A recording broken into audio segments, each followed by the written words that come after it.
आज हम आपके लिए लेकर आए हैं क्लास 10th का हिंदी का बोर्ड का पेपर, जो 2023 में ज़्यादातर इसमें से क्वेश्चन पूछे जाएंगे। तो चलिए शुरू करते हैं। ये जो हुआ ये 3 घंटे 15 मिनट का होगा। इसके कुल नंबर 70 अंक के होंगे, जिसमें से 15 मिनट आपको पहले पेपर पढ़ने के लिए दिए गए हैं। तो चलिए शुरू करते हैं। निम्नलिखित में से कोई एक कथन सही है, उसे पहचान कर लिखिए। पहला है, मित्रता आचार्य रामचंद्र शुक्ल का प्रसिद्ध नाटक है। दूसरा है, दीपदान डॉक्टर रामकुमार वर्मा द्वारा रचित महाकाव्य है। तीसरा है, रंगभूमि मुंशी प्रेमचंद का उपन्यास है। चौथा है, भारतीय संस्कृति निबंध के लेखक जयप्रकाश भारती हैं। तो आपको पता है कि मित्रता जो है आचार्य रामचंद्र शुक्ल का नाटक है, दीपदान जो है रामकुमार वर्मा की एक एकांकी है, और प्रेमचंद उपन्यास है रंगभूमि। जी बिल्कुल सही है। तो इस पर राइट लगा के आना था आपको। लेकिन अब तो आपका वो आएगा OMR पे बेस्ड आएगा, तो आपको उसमें गोला भरना है। ऐसे ही अगला क्वेश्चन है, निम्नलिखित में से किसी एक कृति के रचनाकार कोई एक उनकी रचना है, उनके लिए लेखक का नाम लिखना है। तो आप कंकाल जयशंकर प्रसाद की आप आसानी से लिख सकते हैं। आत्मकथा विधा के किसी एक लेखक का नाम लिखिए। आत्मकथा तो डॉक्टर राजेंद्र प्रसाद हो जाएगा इसका। जहाज का पंछी किसकी कृति है? ये जो है जहाज का पंछी इलाचंद जोशी जी ने लिखी है। साहित्य लोचन के लेखक का नाम लिखिए। साहित्य लोचन इसमें हम साहित्य की आलोचना करते हैं, उसके लेखक हैं श्याम सुंदर दास। प्रयोगवादी काव्य धारा की 2 प्रमुख प्रवृत्तियाँ लिखिए। तो प्रयोगवादी काव्य धारा की प्रवृत्तियाँ मैंने यहाँ ऊपर लिख रखी है। इसका है बौद्धिकत्व की प्रधानता और विद्रोह का स्वर, आप देख सकते हैं। दूसरा है, रीतिकाल की 2 प्रमुख विशेषताएं लिखिए। तो रीतिकाल में रीति ग्रंथों का निर्माण और श्रृंगार रस की प्रधानता। आगे चलेंगे तो गंगा लहरी रचना के कवि का नाम उल्लेख कीजिए। यानी गंगा लहरी किसकी रचना है? तो ये पद्माकर जी की रचना है। आगे चलते हैं। फिर इसमें आपको एक गद्यांश दिया गया था, 2 थे जिनमें से आपको एक करना था। तो आपने जो कोई भी पढ़ा होगा वो आपने कर दिया होगा। एक ये था कुसुम वाला, जो हमारे मित्रता पाठ में से है, आपने कर दिया होगा। यह व्यक्ति अपनी उन्नति, ये है हमारा भारतीय संस्कृति थे, दूसरा वाला। चौथे क्वेश्चन पे आ जाते हैं। यह है एक पद्यांश, कोई इन दोनों में से 2 पद्यांश दिए, इनमें से कोई एक करना था, जिनमें से पहला वाला जो है वो सूरदास के चैप्टर में से है, और दूसरा वाला जो है वो है स्वदेश प्रेम राम नरेश त्रिपाठी के में से। 5th वाला क्वेश्चन देखें तो उनमें से किसी एक लेखक का जीवन परिचय लिखना था, जो आपके गद्यांश में थे, जैसे जयशंकर प्रसाद, भगवत शरण, जयप्रकाश भारती। अगर आपने याद किया होगा तो आप आसानी से लिख कर आए होंगे। इसी में एक और वो खा वाला प्रश्न था, जिसमें एक पद्यांश के कवि का जीवन परिचय लिखना था, सूरदास, मैथिली गुप्ता वाला। आपने याद किया होगा तो आप करके आए होंगे। अगले प्रश्न की ओर चलते हैं। तो वो था संस्कृत में इसका हमें संदर्भ सहित हिंदी में अनुवाद करना था। या फिर अगर आप ये नहीं कर सकते थे तो आप इस श्लोक का अर्थ कर सकते थे। सर्वे भवन्तु सुखिनः, अगर आपने पढ़ा होगा तो आप कर आए होंगे आसानी से। आगे चलते हैं। तो 7th क्वेश्चन है, अपनी पाठ्य पुस्तक से कंठस्थ किया हुआ कोई श्लोक। तो आपने अगर श्लोक याद किया होगा तो आप लिख सकते हो।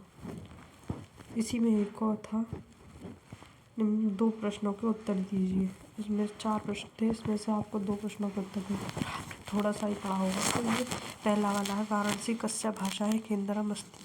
तो वाराणसी कस्या को आपको कार्ड देना था, आप ऊपर भी देख सकते हैं, इसमें दिया हुआ है।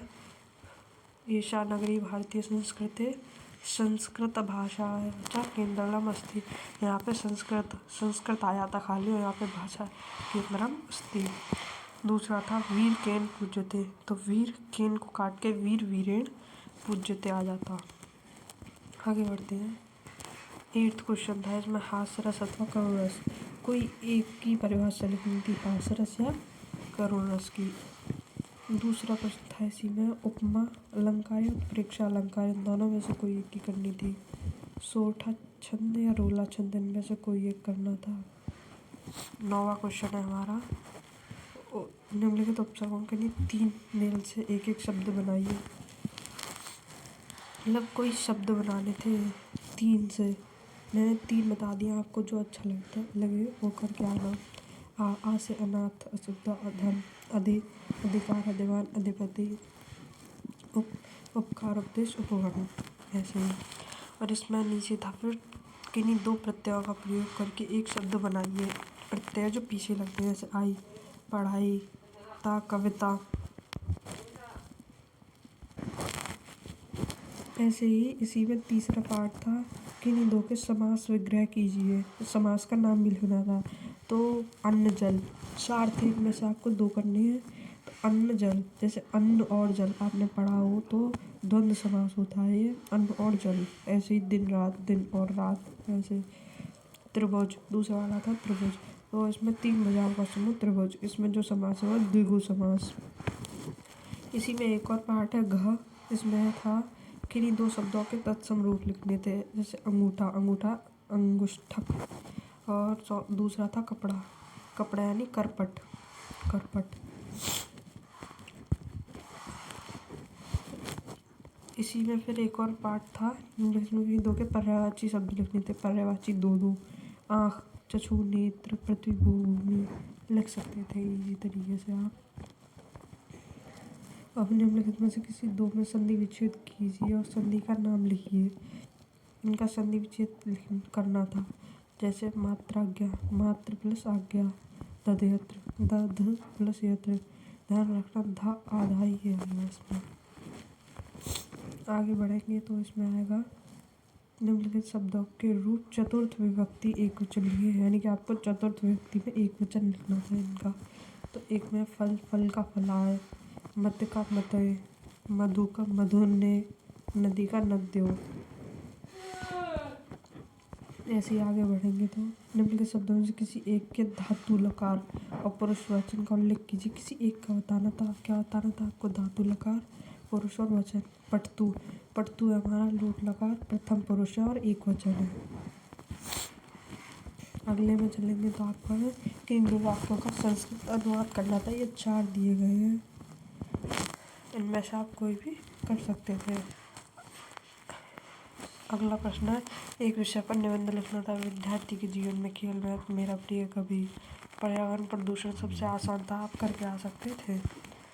ऊपर चलेंगे तो 12वां प्रश्न था, आपको पठित खंड काव्य क्या था, पर किसी एक प्रश्न का उत्तर करना था। अगर आपने पढ़ा होगा तो ये आप करके आए होंगे। इसमें कुछ नहीं था, बस आपको मुक्तिदूत खंड काव्य क्या था, चतुर्श्लोक की कथा अपने शब्दों में लिखिए। ये जो कर्ण खंड काव्य वगैरह जो एंड में थे ना किताब के, राजीव वाली किताब अगर आपने पढ़ी हो तो उसमें आपको मिल जाएंगे। जो आपने पढ़े होंगे तो करके आए होंगे।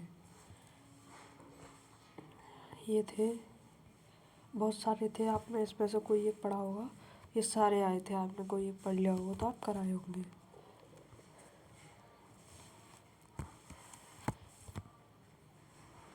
ऐसी और इंटरेस्टिंग वीडियोस के लिए हमारे चैनल को लाइक करें, शेयर, सब्सक्राइब करें और अपने दोस्तों के साथ भी शेयर करें इस वीडियो को। धन्यवाद।